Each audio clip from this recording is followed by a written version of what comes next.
আমার বউ আমাকে খাটা থেকে লাথি মেরে ফেলে দিছে। সরি, কি বললেন? লাথি লাথি মেরেছে। লাথি চেনেন না? হ্যাঁ, চিনি তো। হ্যাঁ, চিনেনি তো? ওই লাথি আমাকে মেরে খাটা থেকে ফেলে দিছে, আমার কোমরটা ভেঙে গেছে। তাহলে আপনি কোমরের ডাক্তার দেখান। এখানে আসছেন কেন? কোমরের ডাক্তার দেখাবো কেন? সমস্যা তো কোমরে না। তো সমস্যা কোমরে না, আবার বলতেছেন যে কোমর ভেঙে গেছে। যে কোমর তো ভাঙছে, ভাঙলে সেই দুঃখের কথা কি আপনাকে বলতে পারবো না? না, বলতে পারবেন, কিন্তু সমস্যাটা কি আপনার? আমার সমস্যা আপনাকে কেন বলবো?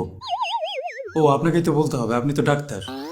আমার সমস্যা হচ্ছে আমি অতিরিক্ত ফোন ইউজ করি, যেটা আমার ওয়াইফের পছন্দ না। ফোন ইউজ করেন? জি, বাসা থেকে অফিস আর অফিস থেকে বাসা, কোথাও আমার হাত থেকে ফোনটা নিচে নামে না। তো আপনার ফোনের সাথে লাথি মারার কি সম্পর্ক? ফোনের সাথেই তো লাথি মারার সম্পর্ক। আমার কোমরে পড়া লাথির জন্য সবচেয়ে বেশি দায়ী আমার ফোন। ইদানিং আমি যত লাথি উষ্টা খাচ্ছি সবগুলোর পেছনে আমার ফোনের হাত রয়েছে। আপনার কি সমস্যা সেটা একটু আমাকে খুলে বলবেন? ভালো প্রশ্ন করেছেন। আমার সমস্যা হচ্ছে ফোন ইউজ করতে করতে আমি দিন দিন পাগল হয়ে যাচ্ছি। আপনি পাগলের ডাক্তার না? জি, আমি না না, আমি পাগলের ডাক্তার হতে যাব কেন? আমি একজন মানসিক ডাক্তার। মানসিক ডাক্তার আর পাগলের ডাক্তার তো একই, তাই না? একটা হয়তো শুনতে একটু ভালো শোনা যায়, একটা খারাপ শোনা যায়, কাজ তো একই। আপনার সমস্যাটা কি খুলে বলুন। আপনাকে তো বললাম সমস্যাটা আমার ফোন ইউজ করে নিয়ে। আগে কিন্তু আমি এত ফোন ইউজ করতাম না।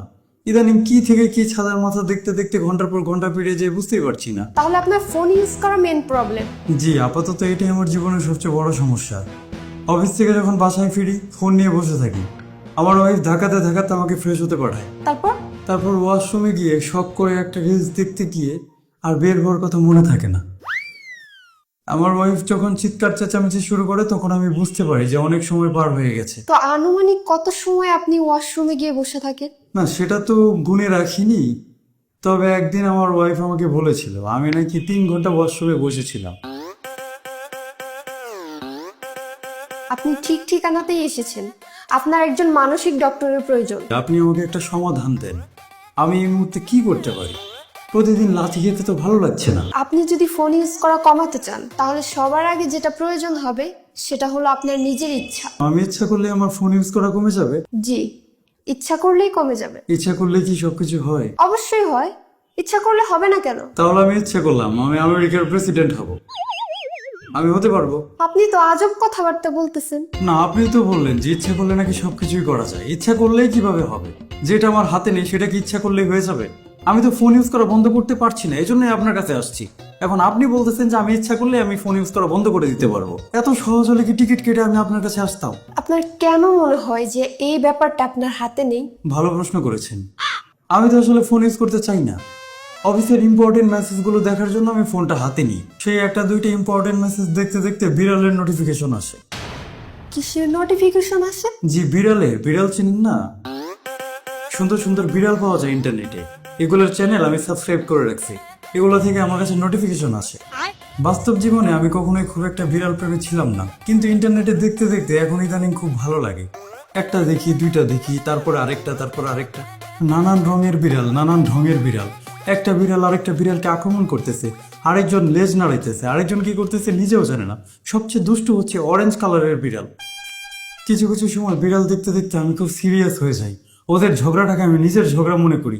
তখন আমি এক পক্ষকে সাপোর্ট করতে থাকি, আর তখনই আমার ওয়াইফ চিৎকার চেঁচামেচি শুরু করে ওয়াশরুমের বাইরে থেকে আমি কেন বের হচ্ছি না। তাহলে তো বিশাল সমস্যা। জি, সেটা আমিও বুঝতে পারছি। তো আপনি আনুমানিক কত সময় রিলস দেখে কাটান বলে আপনার মনে হয়? আমি 2টা 4টা 5টা রিলস দেখতে থাকি, এর মধ্যে নাকি 4-5 ঘন্টা কেটে যায়।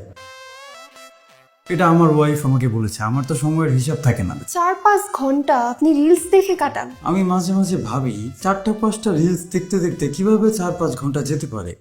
এক একটা রিলস তো 10-20 সেকেন্ডের উপরে হয় না। আমি যত ঘন্টা যাব যত রিলসই দেখি না কেন আমার শেষের 4টা 5টাই মনে থাকে, তার আগেগুলোর মনে থাকে না। এজন্য আমার কাছে মনে হয় আমি 4টা 5টা দেখছি। অবশ্য আমার সময় চলে যাচ্ছে এটা নিয়ে আমার তেমন কোনো আফসোস নেই। আমার সময় আমার তেমন কোনো কাজেও আসে না। অফিসে যাই, বাসায় আসি, কি এমন কাজে লাগে বলেন? আমার ওয়াইফ চিৎকার চেঁচামেচি করে, এজন্য আমি রিলসটা ছাড়তে চাচ্ছিলাম আর কি। বুঝিনি তো, ডেলি ডেলি তো কোমরে লাথি খেতে কারো ভালো লাগবে না, আমারও লাগে না। আপনার ফোন ইউজ করা কিছুদিনের জন্য বন্ধ করে দিন। জি, সেটা করলে ভালো হয়। কি বললেন? ফোন ইউজ করা ছেড়ে দেবো? জি, ফোন ইউজ করা বন্ধ করবেন, তাতে সমস্যা অনেকটা কমে যাবে। আমি ভেবেছিলাম আপনি একজন ভালো ডক্টর, এটা আপনি কি সলিউশন দিলেন? এই যুগে এসে একটা মানুষ কি ফোন ইউজ করা বন্ধ করতে পারে? আপনি পারবেন আপনার ফোন ইউজ করা বন্ধ করতে? এটা কেমন সলিউশন দিলেন আপনি? আমি ফোন ইউজ করা বন্ধ করব কেন? আমার তো আর আপনার মতো প্রবলেম না। আপনার যেমন মতো কোনো প্রবলেম নেই সেটা আমি কিভাবে বুঝবো? কোনো প্রমাণ আছে আপনার কাছে? আপনি আমার কাছে প্রমাণ চাচ্ছেন? জি, প্রমাণ চাচ্ছি। আপনি আমার চিকিৎসা করবেন, আপনি কতটুকু সার্টিফাইড, কতটুকু কোয়ালিফাইড সেটাও তো আমাকে জানতে হবে। এখন আপনিও যদি আমার মতো সারাদিন রিলস দেখেন, আপনি আমার চিকিৎসাটা করবেন কিভাবে? আমাকে জানতে হবে না? এমন তো হতে পারে যে আপনিও সারাদিন আমার মতো ঘন্টার পর ঘন্টা রিলস দেখেন, আপনিও আমার মতো ইন্টারনেটে লাল আর কালো বিড়াল দেখেন সারাদিন, সেটাও তো হতে পারে। আপনি নিজে দিনে কত ঘন্টা ইন্টারনেট ইউজ করেন তার কোনো প্রমাণ আছে আপনার কাছে? এমনটাও তো হতে পারে যে আপনি আমার চেয়ে বড় পাগল, আপনি সারাদিন আমার মতো রিলস দেখেন, তাহলে আপনি আমার চিকিৎসা কি ঘোড়ার ডিম করবেন? আপনি কথাবার্তা ভালো করে বলুন। সরি, আমি ভালো করেই বলতেছি। আপনি যে আমার চিকিৎসা করবেন, আপনি এ বিষয়ে কতটুকু দক্ষ, আপনি রিলসের বিষয়ে কিছু জানেন কি জানেন না সেটাও তো আমাকে জানতে হবে। আপনি কি এর আগে কখনো এরকম রোগীর চিকিৎসা করেছেন কিনা, সেটার সমাধান হয়েছে কিনা সেটাও তো আমাকে জানতে হবে। আপনার মতো অনেক মানুষই আমার কাছে আসে, তারা এখন মোটামুটি সুস্থ। এক মিনিট কি বললেন? মোটামুটি সুস্থ হয়েছে? তার মানে পুরোপুরি সুস্থ হয়নি? আপনি যদি ভালো চিকিৎসা করতেন তাহলে তো পুরোপুরি সুস্থ হয়ে যাওয়ার কথা। তার মানে আপনার চিকিৎসা ভেজাল রয়েছে। আপনার মধ্যে ঝামেলা আছে। আপনার কথাবার্তা এমন কেন? কেমন? আমি তো ঠিকই বলছি, আমি কি খারাপ কিছু বলছি? অবশ্যই আপনি খারাপ বলেছেন। আপনি কিভাবে বললেন যে আমি একজন ভালো ডাক্তার নই? আপনি যদি না জানেন রিলসের এডিকশনটা কেমন হয়, আপনি আমার চিকিৎসাটা কিভাবে করবেন? তাহলে আপনি কি বলতে চাচ্ছেন? আপনি যদি নিজে রিলস না দেখেন তাহলে কিভাবে বুঝবেন যে আমার ঘন্টার পর ঘন্টা সময় কিভাবে চলে যাচ্ছে আর আমি কি বিপদের মধ্যে আছি? আপনি বলেন, আপনি নিজে কি রিলস দেখেন? রিলস আমি দেখি, কিন্তু আপনার মতো এত সময় ধরে রিলস দেখি না। আমিও তো আপনার মতো 2-3টা রিলসই দেখতে যাই, তারপর কিভাবে ঘন্টার পর ঘন্টা চলে যায় বুঝতেই পারি না। যেহেতু আপনি রিলস দেখেন, দিনে আনুমানিক কত ঘন্টা আপনি রিলস দেখেন একটু যদি বলতেন? যদি হঠাৎ চোখের সামনে আসে তাহলে দুই একটা দেখি, তারপর বন্ধ করে দেই। সত্য কথাটা প্রকাশ হয়েই গেল। যেহেতু আমিও রিলস দেখি, আপনিও রিলস দেখেন, আমিও যেমন মানসিক রোগী, আপনিও তো মানসিক রোগী। সুতরাং আপনার কাছে চিকিৎসা করাতে আসাটা আমার অনেক বড় ভুল হয়েছে। আপনি উল্টাপাল্টা যা খুশি তাই বলে যাচ্ছেন। আপনার দ্বারা চিকিৎসা করালে আমার কোনো উপকার হবে বলে মনে হয় না।